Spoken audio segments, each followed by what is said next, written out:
So today's daf is daf Tzadi Gimel, but we're going to start where we left off yesterday on Tzadi Beis, Omid Beis. And it's really smack in the middle of the Omud. It's very hard to start counting lines from the top down, about 20 lines down. The first word in the line is Lirabuye, if you find such a line. And the last word in the line where we want to start is Boy Ravi Oven.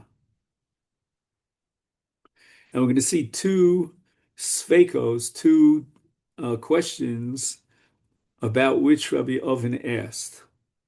The first one is Chatos Ha'of Shehichnis Doma B'Tzavara B'Fnim Mahu. So we're talking about a Chatos Ha'of, and we know that a Chatos Ha'of needs Hazoy al Gabi Mizbeach, and the dam was brought inside the Azara. That's called Hichnis Doma B'Fnim. But bit tzavara means the neck of the bird. And the question is, what status does the neck of the bird have? And that's the suffix of Rabbi Oven. Tzavara kekli sharis dami umifsal. Now, I said to you that bifnim means inside the Azara. That's a mistake. I could correct myself. Bifnim means inside the Heichal. And we know that when a carbon that is meant to be in the Azara outside the Heichal is brought into the Heichal, then it becomes possible. But that only applies if the dam was received in a klisharis. Here the dam was not received in a klisharis. It was taken into the Heichal bit tzavara. So do we say tzavara ke klisharis tomi umifsal? Shall we consider the tzavar of the oaf as a klishares, because there is no klishares in the case of a chatos ha'of, so the tzavar becomes a klishares, and therefore he brought the dam of the chatos in a klishares into the heichal and its possible. Odilma kitzavar behema. The tzavar of an oaf does not have any special status as a klisharis, but rather it has the same status as it would in the case of an animal chatos, a behemas chatos. And when the Torah says that bringing the carbon into the heichal will invalidate the carbon, that's only midama, Omer Achman, of lo b'sara. So that if we bring the neck of the oaf into the heichal, and the neck of the oaf is not considered a kli, then it's considered basar. And if it's basar, then there's no psul.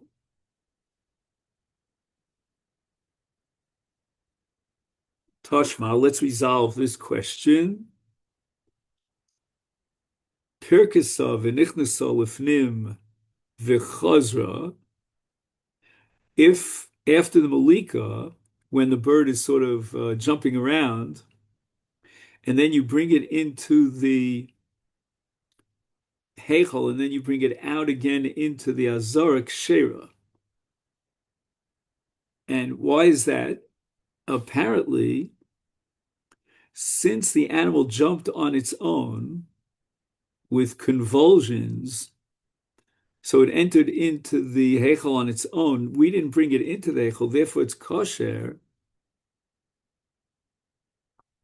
But had we brought the oaf into the heichal, hachnisa, then psul, it would be possible. So you see that it's considered as if it was brought into the heichal while it's still in the neck. So in a sense, what we're saying is that the oaf chatos is different from an animal chatos, And in the case of the oaf, it's possible if the dam is brought into the heichal while the dam is still in its neck. So that would indicate that the neck of the oaf is considered like a kli shares. So we're not dealing with basar, but rather with dam, and that's why it's possible. So the Gemara asks ulataimech. Now you're saying that Pirkus of Nichnasa means that dafka in that case, where it wasn't brought in deliberately by a person into the heichal, therefore it's kosher, is gabi kodshei kodshim diktani. We have a brisa that says Pirkus of Yotzel Lidorom v'chazra kshera. So in other words, if the chatos was brought out of the tzafon into the darom, but since it went on its own as a result of the pirkus, so we didn't bring it out of the tzafon into the darom. So therefore, you're going to say when we bring it back into the tzafon, it's kosher. Ha hotzia psul. But if we had deliberately with our hands taken the oaf and brought it out of the tzafon into the darom, it would be possible. Now, the Gemara doesn't even bother telling you why this is certainly wrong. And in Kodshe Kodshim, it remains Kshera, even if it's deliberately moved from the north to the south. So I guess we're saying that the avodos have to do of Kodshe Kodshim have to be done in the tzafon. That means the shchita culminating in the zrika, but there's no prohibition if the chatas goes out of the tzafon into the dorm and then back into the tzafon. So the Gemara says no. Ela ha yotza lechutz itzrich le. The Tana had to tell us a case where the animal went out by itself through this convulsion process.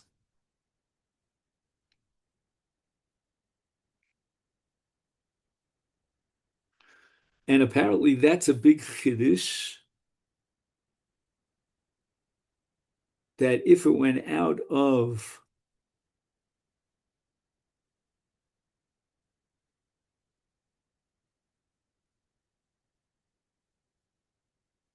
just 1 second.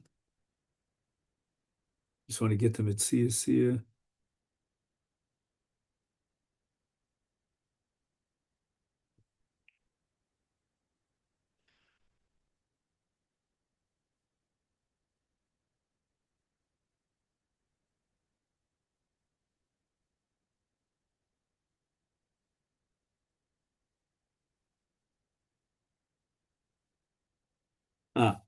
I think he's saying here, if I read this correctly, that Pirkus of Nichnas Lifnim would be psula. But it's only because of Chazra that they took it out of the Heichal and brought it back into the Azor. That's why it's kosher. And the Chiddush here is that even though the animal jumped out of the Azora and jumped into the Heichal on its own, nevertheless there's a psul. And Hachinami, we're going to apply the same interpretation in the Brisa with regard to the oath that Yotza Lechutz Itzrich Le, that if it went out by itself, then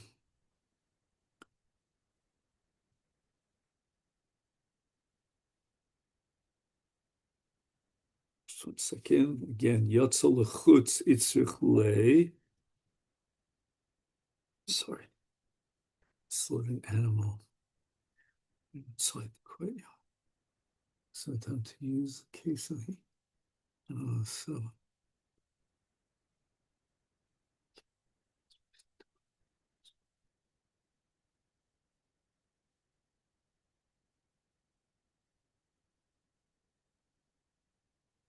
so again, for some reason which is not absolutely clear to me, The Bryce wants to teach me the big chiddush that the carbon is possible even though the animal went out by itself through its convulsions. But therefore, we cannot derive any conclusion for this brisa about a case where the Kohen brought it into the Heichal while the blood is inside the neck because the neck is therefore a klisharis. We don't know. Maybe the neck is not a klisharis. Okay. Here's where I want to put the emphasis. Boy Rabbav, the second suffix of Rabbi Yov. Nishpach ala ritzpa ve'asofa ma'u. So the dam from the neck of the bird chatos fell on the floor, and now he gathers it up into a klishares. It's truche hudelo, it's tarchi rachmona klishares. Hilkach osfo v'kosher, o dilma mifsal posel be'rachmona b'klishares. Hilkach osfo u posel. What did the Torah tell me? What was the Torah's intention about a chatas ha'of? Was it telling me that you don't need a klishares? And if you gather it together in a klishares, okay, tovol brach, that's fine. Or maybe the Torah is telling us that it's got to go from the neck of the bird straight onto the mizbeach, what we called a mitzu yadam al mizbeach, and you're not allowed to put the dam into a klisharis. That itself passes the carbon. And the Torah rejects the use of a klisharis for a chatas ha'of. And therefore, if the blood is received in a klisharis, it's invalidated. It's no longer royal lahazoya. Omar Rava Toshma, let me prove it from a brisa. Yochol yehei dam chatas ha'of ton kibus. Right, we said that the dam of a chatas behema that was smattered onto a garment, the garment needs kibus. What about the dam of chatas ha'of? Talmud lomar zos. We use the word zos as a mute to exclude a chatas ha'of. If you're going to tell me that the Torah says that once the dam was received in a klisharis, or in our case, in a garment, it automatically becomes pasul. So then the whole drasha, this whole mute of zos, is totally unnecessary, because even without the pasuk of zos, I know that the klisharis itself, when the dam goes into it, passes the dam for hazoya. And if it's a dam she'ena royal hazoya, then you don't need kibus. Is typically the ifsole the avir kli. Now the airspace above a klisharis has the same status as klisharis, and therefore, when the dam was on its way to the beged, to this garment, it's in the airspace of the garment. The garment is a kli, and therefore at that point it's possible, and for sure you would not need laundering and kibus. So why do I need zos? The case is where he took a kli, and in this case the kli means the beged, and it wasn't that the dam sprinkled onto the beged, but rather he took the beged and he attaches it, like, so to speak, around the neck of the bird. So the dam never entered the airspace, the avir of the kli. It immediately went into the garment, the kli, and stained the garment. So at that moment, when the blood enters into the garment, at that point, it's roy lazoya. And therefore, I might think that it requires kibus. Kamash Malon, I need the pasuk zos to tell me no. That since it reaches the airspace of the garment, or even if he's madbik kli b'tzavara, and it never entered into the airspace of the garment, nevertheless, the dam is still kosher and royal hazoya. Again, exactly how you would do the hazoya, I don't know. I guess you have to squeeze out the dam from the garment, if I understand correctly. Boy mine Levi. Levi now has his suffix. Nitas mi beg lebegamau. What happens if you somehow squeeze the dam out of the first beged onto a second beged? Does the second beged generate a chiyuv of kibus? Mi beged kama idchi leile kibus. As soon as the dam reaches the first kli, the first garment, then it already is excluded from hazoya. And therefore, when the dam goes from the first kli to the second kli, the first garment to the second garment, it's already dam posel. And it would definitely not generate a chiyuv of kibus.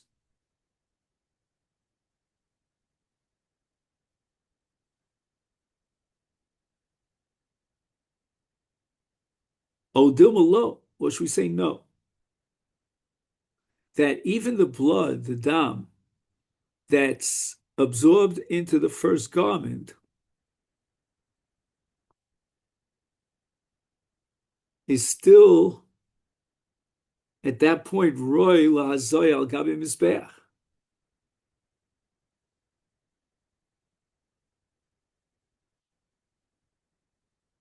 So the fact that it needs kibus, which we would have intuitively said it needs kibus to launder it and basically destroy it, that means it's not royal azoy. No, maybe the dam is still royal as rika, but nevertheless the Torah required kibus.